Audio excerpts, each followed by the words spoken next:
The push and pull between the president and his former deputy president Rigathi Gachagua is not going anywhere anytime soon, because if this one punches, the other one punches. If this one speaks, the other one issues a rebuttal. So it seems this war is not dying anytime soon. And yesterday I had done a video in the morning in anticipation of Rigathi Gachagua's interview in the evening, and I said in that video that Rigathi Gachagua is going to drop a bomber. He's going to give a scathing attack or a massive attack to the government, and that's what exactly happened. Yesterday he made some shocking revelations that Kenyans are shocked, because it's not something to look away from.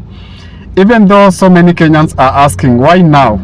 Why is Rigathi Gachagua going public now, and he was in the same government? I know that's doing some damage to his side, because Kenyans are saying that he's neither a saint in this particular, on this whole saga, because he also participated somehow in support of this particular government. I want us to watch a small video of yesterday's interview. I've selected important part of the interview that covers the most important and sensitive part that we cannot afford to look away from. If it is your first time on my channel, could you kindly just hit that subscription button and put on a notification bell as well, so that when I do subsequent videos, you'll not miss out. Straight into it, let's watch the interview.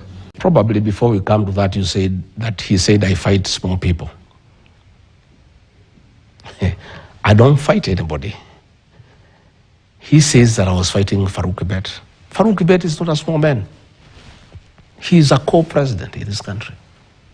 Farouk Kibet runs the government. Everybody reports to him. The Inspector General of Police, the head of public service, cabinet ministers. William Ruto issues instructions to cabinet ministers through Farouk Kibet. Ministers tremble at his very sight.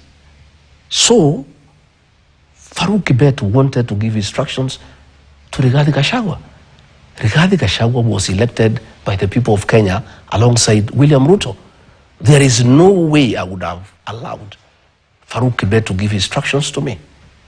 And let me tell you, Rogers, Farouk Kibet was trying to run my office, make appointments for people to come and see me.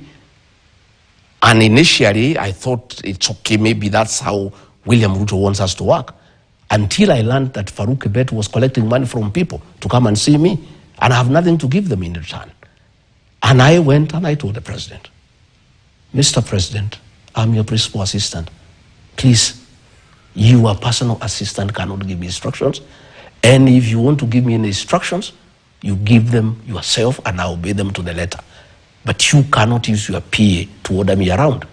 And your PA is taking advantage to make money from people. And I told you, Mr. President, for your information, because I'm your advisor in this matter, I will be failing in my duty if I don't advise you and tell you what is happening. Okay. All the people Farouk Kibet is clearing to come and see you, he's collecting money. And there's hue and cry in town. And you, State House is getting very disrespected because it has become a center of corruption.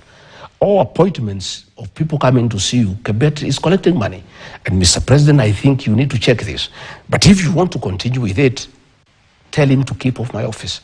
He is not going to make appointments in my office, and he cannot tell me whom to see. So can you substantiate this? Farouk Kibet is not here to defend himself. But the president raised a matter. You asking me for an answer? Yes, yes. See, I must give you an answer. But I'm not the one. I have never raised that issue. Okay. It's the president who raised the matter. I'm answering to the people of Kenya. Countering what you've said. But You've said that he's the one. But I'm saying, Rogers, the president said that I'm fighting with small people.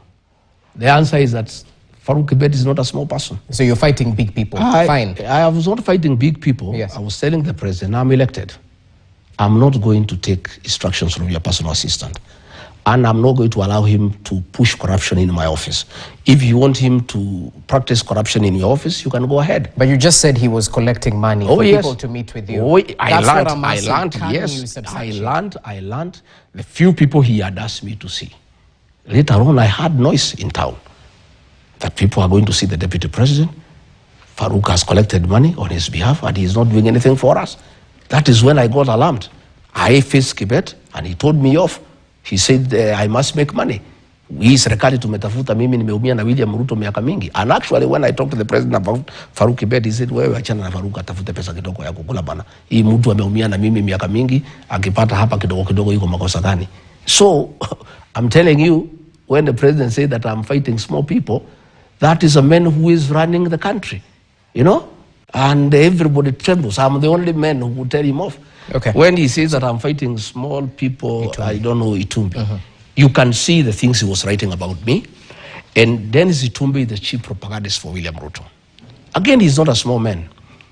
This government of William Ruto is run by Itumbi and Faruk. This Itumbi, all these statements you see ministers issuing, like the one DCI has issued about the violence yesterday in Mweki. It's Dennis who crafts them. He crafts the messages, and you can see even that is language. He gives them to read. And my problem with that so-called small man is that they work in cohort with the president. And he hangs around State House. And if you have a discussion with the president and he doesn't like the way it is going, he sends him a text, and Dennis walks into the president's office and says, Mr. President, you are late for the next meeting. And the president brings the meeting to a closure. I had not realized that until I studied. I saw there is a pattern. And any time I had many issues with the president that were not pleasant, I would face him and say, this is not right, this is not good, and I would win the argument, and he doesn't like it, and he would like to bring a meeting to a closure. Somehow Dennis walks in, and I saw a pattern. So one day, we were launching, the president was going to sign, he was going to sign the housing levy law, bill into law. And I was with the president in his office, the two of us, and I had a very hot conversation with him. And I was telling Mr. President, Kenyans are not interested in affordable housing. And people are very unhappy about the taxation. And Mr. President, only a fool doesn't change his mind. Let us look this thing. And please, from the feedback I'm getting from the ground, and Mr. President, I was elected with you. I mean, it's my job to tell you what the people are saying. And since we are elected together on a joint ticket, when I see we are going down and I don't tell you, it is not fair. Then when we were just continuing, I think he took a phone, Itumbi comes. And he said, Mr. President, we need to go.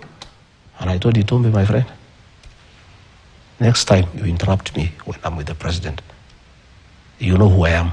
Get off. I am the deputy president. I was elected with the president here. Who are you to come and interrupt our discussion? Do you know what we are discussing? The president just looked and said, I think we go. Okay? So that is how I raised that issue. And I told him, Mr. President, how do you get these people to come and interrupt a meeting with your deputy all the time? So that those are the issues he was saying. Well noted. I was fighting with small people.